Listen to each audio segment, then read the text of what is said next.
자, 31번 문제 한번 보겠습니다. 자, 아까 문제보다는 좀 우리가 쉬운 파트인데 다음 자료를 통해서 구한 값으로 틀린 거죠. 자, 유효 총소득이 나오죠. 자, 1번에 유효 총소득이 이제 나오는데 맨 밑에 박스 맨 밑에 아까 우리 문제 푼 걸 늘 우리 해서 유효 총소득 승수가 나왔죠. 그러면 이 승수 앞에 있는 유효 총소득은 뭘로 가죠? 분모로 가고, 분자는 총 투자액이 주어졌어요. 지금 총 투자 금액이 주어진데 이 값이 얼마냐? 5거든요. 총 투자 금액은 10억입니다. 그래서 유효 총 소득은 얼마죠? 5분의 총 투자 금액은 10억 원이니까 유효 총소득은 얼마다? 2억 원. 2억 원이 나옵니다. 1번은 맞고, 2번 순소득 승수는 소득 승수는 총 투자 금액은 또 얼마? 10억 원인데 뭐를 가지고? 순영업소득이 분모로 와야겠죠. 자, 순영업소득인데 지금 문제에서 뭐가 나오냐면은 순영업소득은 우리가 뭐를 구한다? 그 문제에서 봤더니 세전 순영업소득은 세전 현금수지에 뭐를 대주면? 부채 서비스액을 더해주면은 순영업소득이다. 자, 지금 문제에서 세전 현금수지는 6천만 원이고 부채 서비스액은 4천만 원이니까 합치면은 1억 원이 되겠죠. 그래서 순영업소득은 1억 원이니까 몇 년? 10년 소요된다. 그래서 2번도 맞고, 3번 또 세전 현금수지 승수. 자, 세전 현금수지 승수는 또 세전 현금수지는 얼마냐 하면은 6천만 원이고, 자, 지분 투자액이죠. 지분 투자액은 문제에서 6억 원. 6억 원을 6천만 원 가지고 회수하는데 몇 년 걸린다? 10년 소요되죠. 맞고, 종합자본환원율은 뭐의 역수? 순소득승수의 역수. 자, 이 순소득승수의 역수가 종합환원율이에요. 종합환원율 또는 뭐라고 한다? 자본환원율이라고 해. 종합환원율, 자본환원율이라고 하죠. 역수니까 분모는 얼마? 총 투자 금액 10억 원에 순영업소득 1억 원이 차지하는 비율 몇 프로? 10%가 됩니다. 10%. 그래서 4번 정답이 되겠죠. 부채 감당률은 얼마? 부채 감당률은, 자, 부채 감당률은 분자는 순 영업소득인 얼마죠? 1억 원을 부채 서비스액의 몇 배가 되냐? 부채 서비스액은 얼마? 4천만 원이니까 얼마 나오죠? 2.5가 되겠죠. 자, 그 시험 요거는 아까 앞에 문제보다 좀 쉬운 형태인데, 자, 이런 유형의 문제가 이제 나올 수 있다. 자, 올해는요, 특히 31번 이런 유형이 올해는 좀 중요해요. 올해 이런 거 좀 우리가 주의해 보시고, 32번 문제로 갑니다. 부채 감당률에 관한 설명으로 틀린 것은 부채 감당률이란 순영업소득이 부채 서비스액의 몇 배가 되는가를 나타내는 비율. 개념 맞습니다. 2번 부채 서비스액은 매월 또는 매년 지불하는 이자 지급액을 제외한 원금 상환액 한해가 틀렸죠. 부채 서비스액은 원리금 상환액이니까 원금 플러스 이자 지급액 포함됩니다. 2번 틀린 지문. 자, 3번 종합자본환원율인데, 자, 그 3번 문제는 어떤 의미? 자, 우리 수익환원법에서 수익환원법에서 환원이율 구하는 방법에 우리는 부채감당법이 있어요. 자, 이 부채감당법에 의해서 환원이율을 구할 때는 뭐에 근거하죠? 이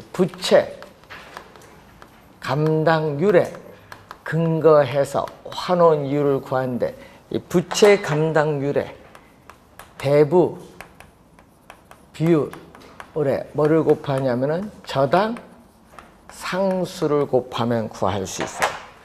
이때 부채 감당률이라는 용어가 나와요. 부채 감당률 얼마 나오죠? 지금 50%. 부채 감당률 이 대부비율 50%, 저당 상수 이게 2고 곱하기 50%고 곱하기 0.1이에요. 이게 5%가 돼.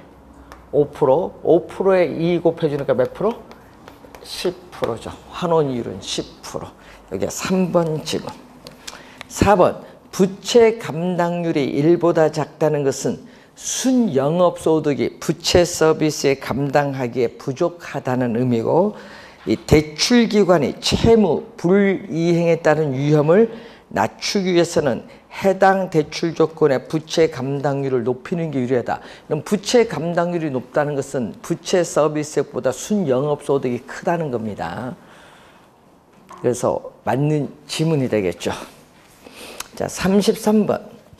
비율분석법에 관한 설명으로 틀린 것은 채무 불이행률은 분모인 유효조소득이 분자인 영업경비와 부채 서비스액을 감당할 수 있는 능력이 있는지를 측정하는 비율 개념이 나와 있고, 채무 불이행률을 뭐라고 하죠? 손익분기율이라고도 한다. 2번 대부비율은 부동산 가치에 대한 융자액 대출금의 비율을 가리키고, 대부비율을 저당비율, 담보인정비율, 융자비율이라고도 하죠. 맞는 지문이고, 부채비율은 부채에 대한 지분의 비율을 하니까 틀린 지문이 됩니다. 부채비율은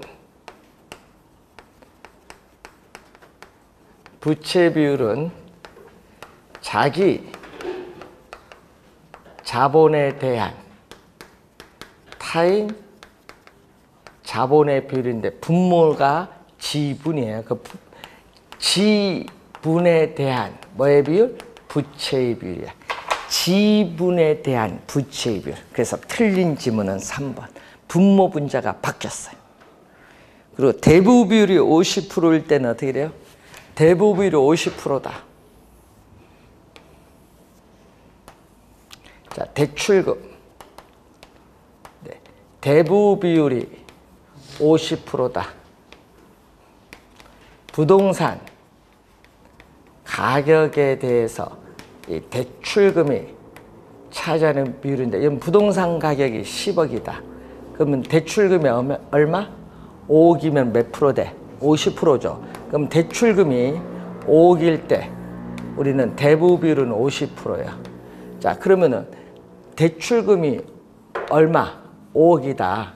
부동산 가격 10억이라고 봤는데 5억이면 10억에서 5억을 빼 내 돈도 얼마? 5억. 5분의 5니까 1이죠. 1이니까 몇 프로? 100을 곱해주면 100%. 쉼표 뒤에는 맞습니다. 앞에가 틀렸지. 4번 부채 어디 갔죠? 총자산 회전율은 뭐의 역수? 총소득 승수의 역수죠. 자, 총 또는 조 소득 승수의 역수가 뭐죠? 총 자산 회전율. 그래서 투자된 총 자산에 대한 뭐의 비율? 총 소득. 역수니까. 그래서 2번 맞는 지문이죠. 총소득은 가능 총소득, 유효 총소득 모두 사용되고 있습니다. 자, 비율 분석법의 한계로는 이 요소들에 대한 추계 산정 오류가 발생하는 경우에는 비율 자체, 여러분 이렇게 분석할 때 요 두 개 분모 분자 이게 오류되면 전체가 오류가 될 수 있다. 비율 자체가 왜곡될 수 있는 문제점이 있습니다. 자, 34번으로 갑니다. 주택담보대출을 희망하는 A의 소유주택 시장 가치가 우리가 3억 원이고 연소득이 5천만 원이며 다른 부채가 없다면 A가 받을 수 있는 최대 대출 가능 금액은 얼마냐? 자, 담보 인정 비율이 가운데, 자, 담보 인정 비율은 우리 시장 가치 기준이죠. 시장 가치 기준 몇 프로? 60%예요. 60%. 자, 시장 가치는 얼마가 나오냐면 3억 원. 자, 시장 가치는 3억 원이죠. 그러면은 대출금은 얼마? 3억에 60%니까 1억 8천만 원이 되겠죠. 자, 여기서 우선 또 DTI 차입자의 연간 소득에 대해서 원리금 상환액이 차지하는 비율인데 지금 소득은 얼마냐 하면은 5천인데 연간 저당 상수는 0.1 몇 프로? 40%. 40%고 연간 소득은 5천만 원. 자, 원리금 상환액은 대출금액 연저당 상수가 주어졌죠. 지금 대출금의 연저당 상수를 곱해주면 원리금 상환액이 5천만 원의 40%는 얼마? 2천만 원. 이때 연저당 상수 얼마? 0.1 해줬더니 양변에 10을 곱해주면 얼마죠? 2억 원이 나오죠. 이 두 가지 대출 승인 조건을 모두 충족시켜주는 대출 가능한 최대 금액은 두 금액 중 작은 금액, 공통되는 부분이니까 얼마? 1억 8천만 원이 구하고자 하는 답. 1억 8천만 원. 그래서 3번 정답이 되겠습니다.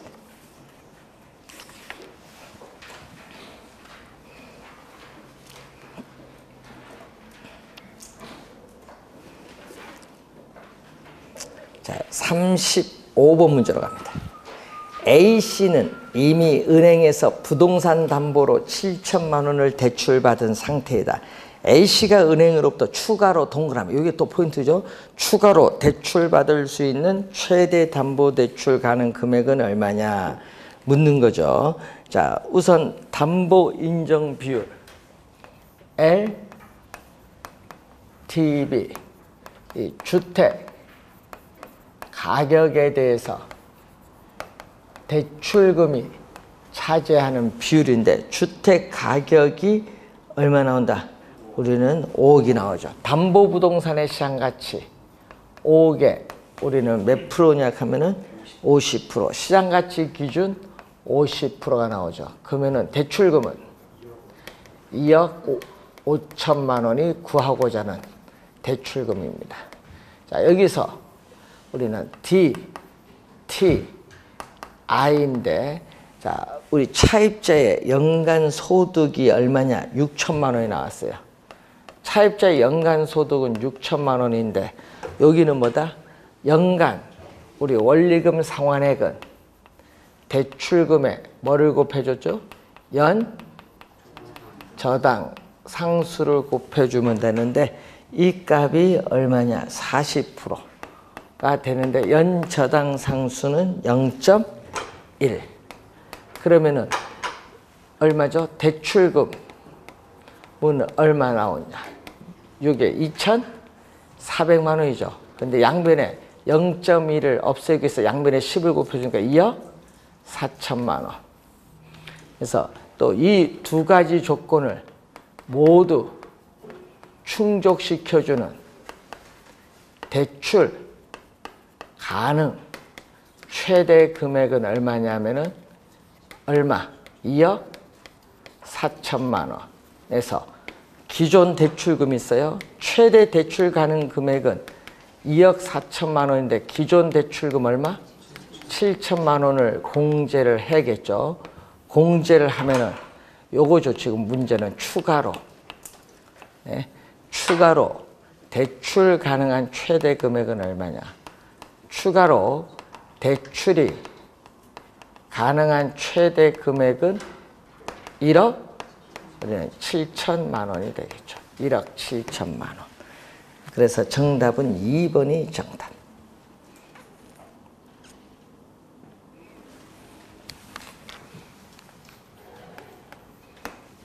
자, 37번.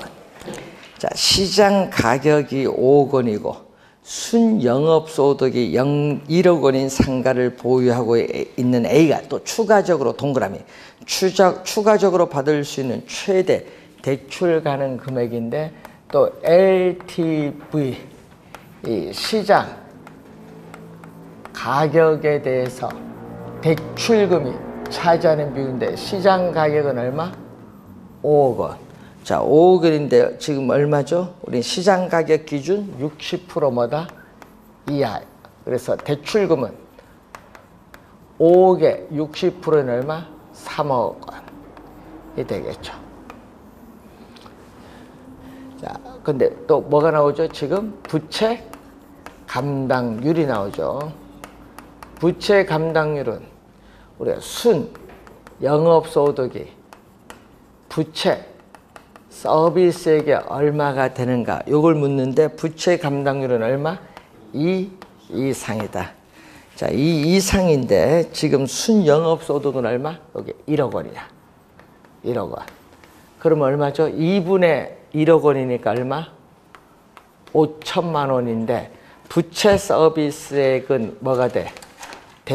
부채 서비스액은 대출금에 뭐를 곱해주면 돼? 저당 상수를 곱해주면 되는데 자, 이게 5천만 원이거든요. 연저당 상수가 지금 문제에서 0.2.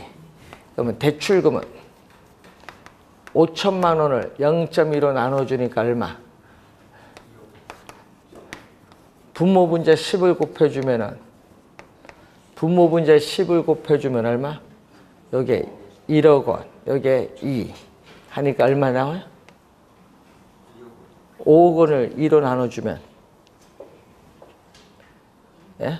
2억 5천만 원이 되겠죠.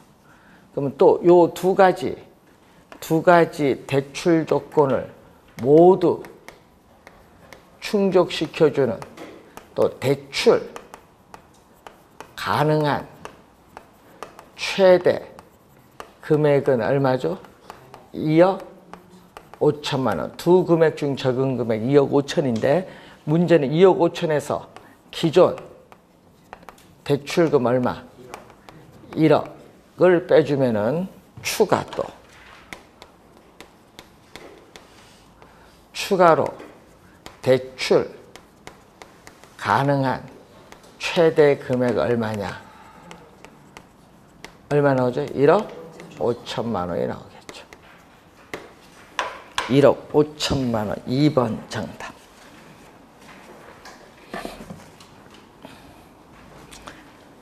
자, 38번 문제로 갑니다. 다음은 임대주택의 1년간 운영실적 자료이다. 가능 총소득에 대한 영업경비에 있어서의 비율은 얼마냐? 자, 여러분 이 얘기죠. 영업 경비 비율 요걸 구하는 건데 뭐에 대한? 가능 총소득에 대한 영업 경비가 차지하는 비율을 의미하죠. 이때 거기서 호당 임대료 얼마죠? 500만 원. 자, 호당 임대료 500만 원에서 임대 가능 호수 몇 호? 60호. 그러면은 3억 원이 60호가 완전히 임대되었을 때 얻을 수 있는 최대한의 임대료 수입 3억 원이 나오고 자, 거기서 뭐가 나온다? 공실률 몇 프로? 10%. 3억 원에 공실률 10%가 들어가죠. 그러면 얼마냐? 3천만 원이 이제 되겠죠. 3천만 원을 빼줬더니 유효 총소득은 2억 7천만 원이 돼요. 2억 7천만 원에서 영업 경비를 공제해 주면은 순 영업소득이 얼마 나왔죠? 문제에서 2억 1천만 원. 2억 1천만 원이 나오니까 영업경비는 얼마 나온다? 6천만 원이 돼요. 영업경비 6천만 원입니다. 그래서 영업경비 6천만 원이에요. 퍼센티지로 가니까 100을 곱해주니까 몇 프로? 20%가 구하고자 한다. 20%.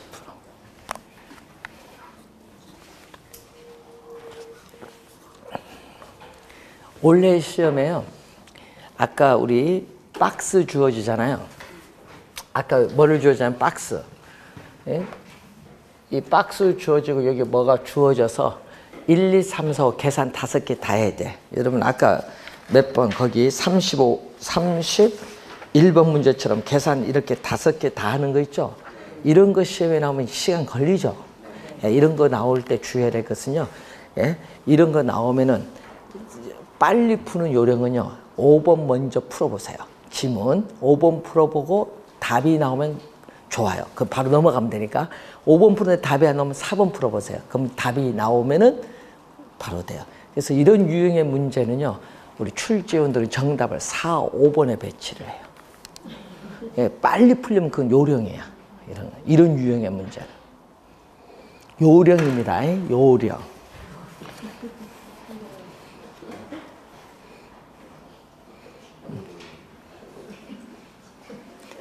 푸는 요령이에요.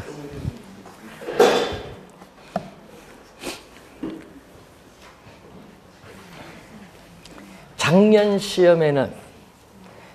시험에는요, 뭐를 출제했냐 하면요, 이 계산 문제를 우리 출제하면 9문제 나오잖아요. 9문제형 보면요, 출제위원들이 어려운 유형의 문제 보면요, 답을 보면 꼭 4번이 많아요. 작년에 어려운 거 다 거의 4번에 걸렸어요, 정답이. 그래서 시험 문제 칠 때 여러분 동그라미 1번, 2번, 3번, 4번, 5번 나오면요. 그래서 한글을 잘 공부해야 될 거 아니에요. 1번, 2번 이렇게 풀다가 계산 문제는 다 뺐을 거 아니에요. 풀고 민법 풀고 이제 들어와서 계산 문제 찍을 때 보세요.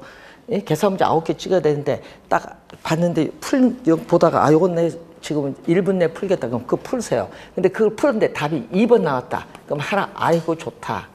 근데 또 8개 봤더니 또 하나 풀려. 한 30초 만에. 그럼 그게 답이 3번 나왔다. 그럼 또 좋은 거야. 그럼 7개 남았네. 2개 차이가 확실히 풀었으니까 이거 맞았죠. 근데 그다음 보세요. 답지. 딱 봤는데 빈 게 꼭 3, 4개가 비어 어디. 자기가 푼 거 맞았다는 전제하에 한글. 그럼 비는 게 있어요. 빈 게. 그러면은 딱 봤더니 4번이 한 4개 비었다. 그러면은 7문제 고민할 거 없어. 다 4번 다 찍어야 돼. 그러면 4개 맞습니다. 그럼 앞에 2개 풀었으니까 계산 문제 안 풀고 이제 넘어가면서 6개가 넘어가는 거예요. 여러분 계산 문제 안 풀고 4개 맞으면 평균 5점이에요. 5점. 예? 합격으로 가는 거예요. 예? 그래서 그런 걸 잘 찍어야 돼. 그래서 여러분 우리 답이 다 8개씩이에요. 답이 다. 그렇기 때문에 그래서 여러분이 한글을 정확하게 한글 문제를 잘 맞춰야 돼. 수식이 없는. 그걸 많이 맞춰야 이게 계산 문제가 많이 맞아 들어가요. 예? 그러니까 여러분 계산 문제는요. 신경 안 써도 되는 거예요. 한글을 많이 맞추면 계산 문제는 4문제는 맞아 들어갑니다. 본 시험 가면. 거의 근데 비율적으로 답이 뭐요? 아, 14회 때 예? 저와 KBS 이란 기자 출제 팀장 인력관리공단 합의를 했어요. 교수 우리 출제 팀하고 8개씩 하기로 했어요. 왜냐 14회 때 문제가 생겼거든요. 민법이 3번 지문 정답이 17개가 나왔어. 문제가 생겨서 그때 끝나고 나서 합의를 했어요. 비율적으로 똑같이 다 8개씩. 그러니까 민법이든 공법이든 그 확실히 공부한 거 맞춰야 돼. 그러고 놓고 이제 비율을 따져 들어가야 돼. 60점 넘으면 합격이니까. 그걸 잘 하시는 분이 합격이야. 민법도 어떻게 돼요? 가불병정무잖아. 정무를 왜 공부해? 병도 못 하는데. 아니 요 병까지만 하면 되지. 정무 나와봐야 3문제밖에 안 되는데. 그거 뭐 찍어야지. 또 번호 빡 봐야지. 번호 딱 봐서 아 빈대 가서 찍어야지. 정무는 답이 어디 있어? 4, 5번 있을 거 아니야. 예? 출제 원장이 그 1, 2번 답이 안 놓지 그런 문제는. 그러니까 그 찍을 때 감각적으로 찍어 들어가야 돼. 이제 그런 것도. 공부는 요령이에요. 그래서. 그런데 문제는 시험에 나올 걸 잘 공부해야 된다는 거야. 한글 이런 걸. 그걸 많이 맞춰줘야 돼. 될 수 있는 대로.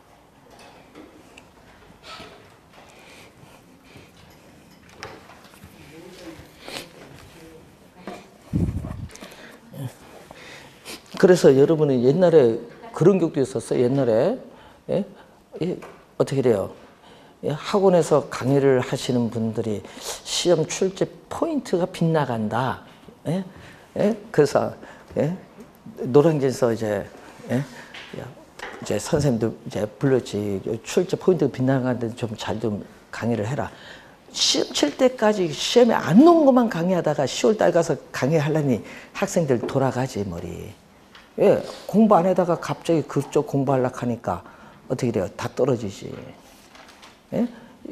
출제위원들이 출제하는 그걸 공부해야 되는데 여러분들은 출제 안 되는 걸 너무 공부 많이 해. 예. 여러분 작년 보세요. 출제 안 되는 거 공부 많이 했더니 뭐야. 시험장 가서 당황하는 게 안 배운 거 나오잖아. 안 배운 거만. 그러니까 당황하지. 그러니까 여러분 공부할 때 너무 요령을 피우지 않는 게 좋습니다. 그래서 항상 기본서는 한 번은 정독을 하셔야 돼. 개론은 정독 안 하셔도 돼요. 한 번 정독하면 됐지 뭐. 법 과목은 정독하셔야 돼요.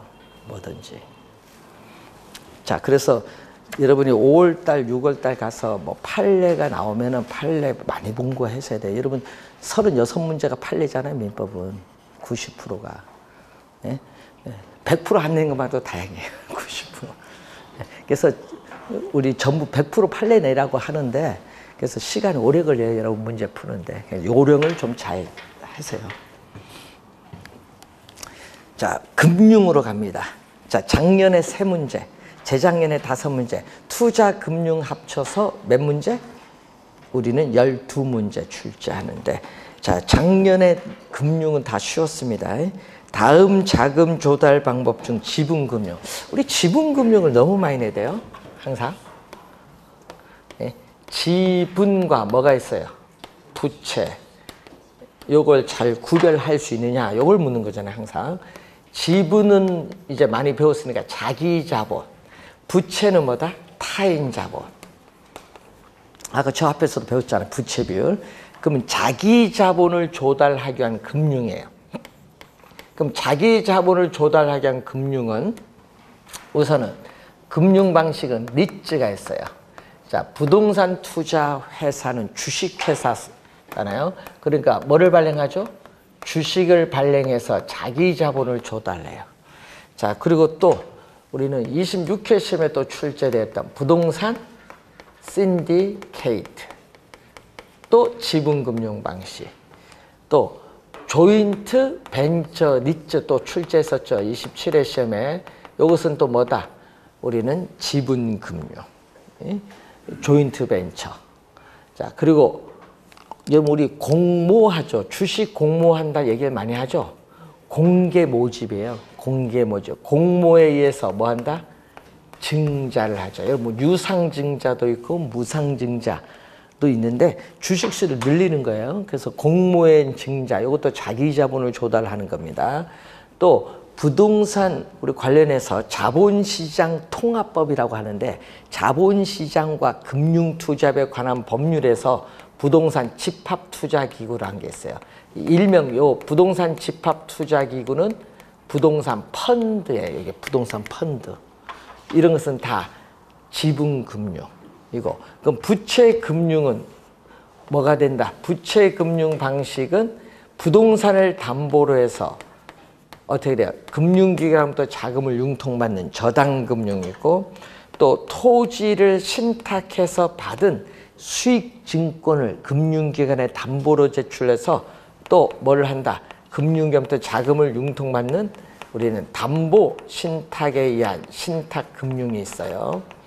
그리고 주택법에 의해서 또 주택, 상환, 또 사채, 회사의 채권이죠. 이 사채를 발행함으로써 우리는 또 조달을 해요. 또 프로젝트 파이낸싱에서 프로젝트 시행회사, 이 독립적인 프로젝트 시행회사가 또 회사채를 발행해서 개발 사업에 필요한 자금을 금융기관으로부터 또 융자를 받아요. 이런 건 다 부채금융. 또 부채금융을 조달하기 위해서 발행하는 증권으로서 주택저당증권이라고 하죠. 주택저당증권, 자산 유동화 증권, 예? 또는 주택저당채권, 담보부 채권. 이게 대표적으로 시험에 많이 나오는 지문인데, 자, 그 내용을 보시면 돼요. 자, 1번 무슨 금융이죠? 지분금융에 해당하는 거 찾았더니 몇 번? 3번. 여러분, 자산담보부 기업어음은 어떻게 돼요? 기업어음 발행해서 타인자본 조달하거든요. 그건 여기 속하는 거예요. 여러분이 요건 자산담보부 증권이에요. Securities 증권이고요. 거기에 자산 담보거든요. 에시트, 자산을 담보로 해서 뭐를 발행했다? 우리 CP, 여기에 기업어음의 약자예요. Commercial Paper, 기업어음의 약자.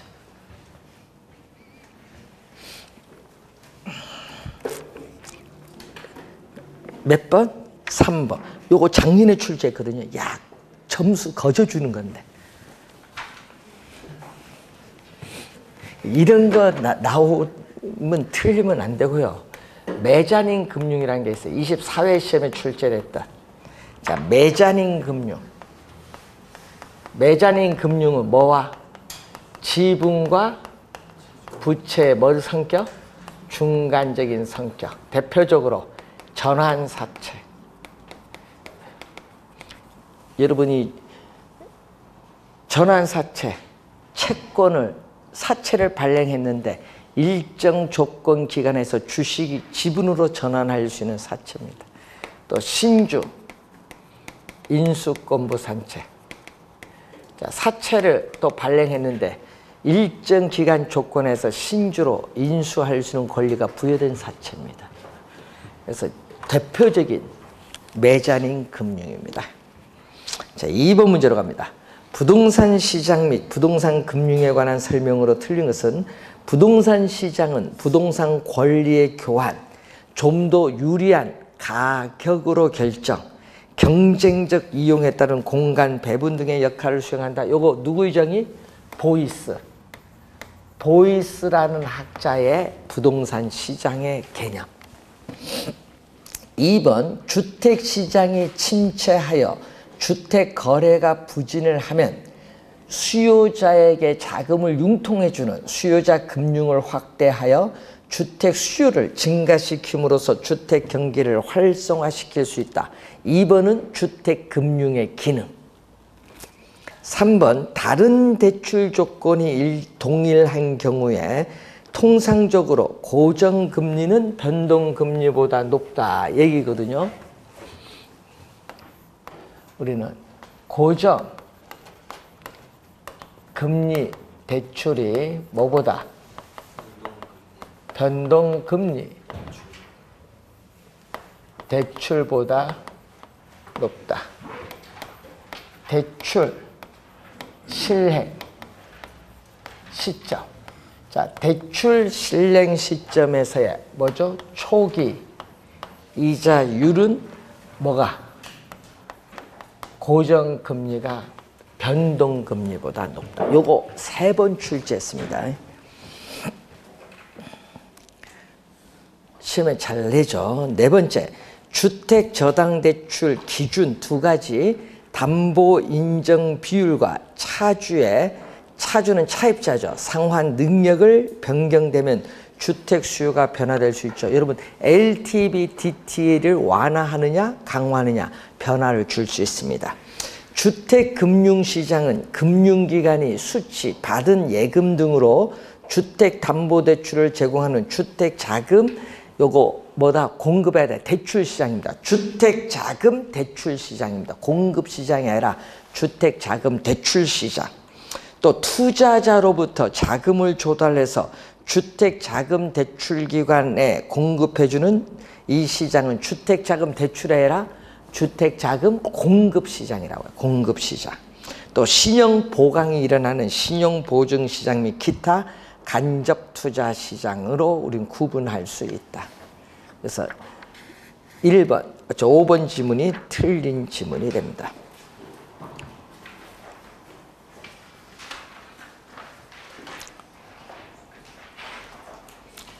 자, 4번 우리가 문제, 5번 문제가 다 뭐에 관련된 문제죠? 원금, 균등, 분할, 상환의 문제인데 5번 문제를 한번 갑니다. 자, 여러분 우리 지금 대출 상환 방식에서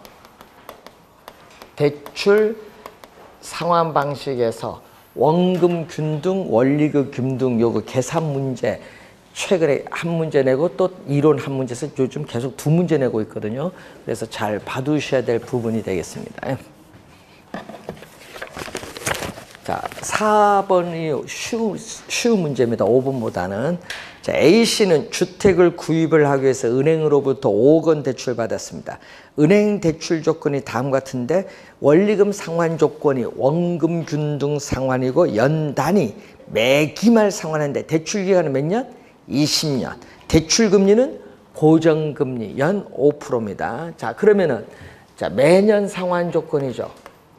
자, 매년 상환 조건에서 매년 원금 상환액은 얼마?